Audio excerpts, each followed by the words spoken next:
Саламатсыздарбы көрөрмөндөр. Lexus RX 330 автокөлүгү. Автокөлүктүн эстого келүү себеби 2 күн от алмаган жагдайда автокөлүктүн аккумулятор батареясы отуруп калады. Оны эң алдымен біз калай текшеремиз? Автокөлүктү толуктай өчүрөбүз. Сосын тестер куралымен 20 ампер туракты амперге коябыз. Бизде минус прямой аккумуляторга барган, плюс тогумуз болса бизде тестердин бир ушуна, экинчи ушу аккумулятордун эки ушуна жалганады. Бизде сонда казыр 0,55 ампер сагатына жеп тур. Бул көрсөткүч негизи көп. Сол себептүү бул автокөлүктүн аккумулятор батареясы 2 күн ичинде жарамай калады.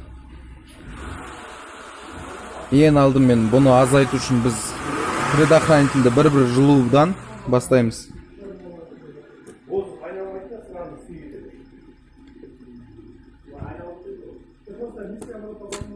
Туамыз. Бизде көрсөткүч азаймады.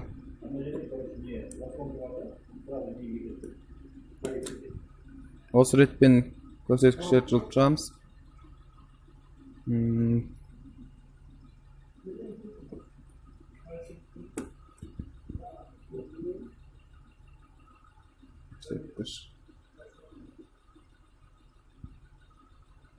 Азайды.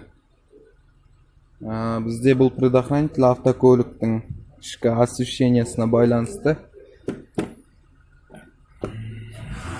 Бизде осы предохранительге байланыштуу акаулар бар. Lexus автокөлүгүнүн проблемасы табылды. Бул проблеманын эң басты себеби сигнализация болуп чыкты. Бизде бул автокөлүктө осы блок ток жеген болотун. Сигнализацияны ажыратып этип, бизде азыр автокөлүк ток жөөдү токтотты. Сонда бизде проблема автокөлүктүн сигнализациясы. Автокөлүктүн проблемасы чечилди.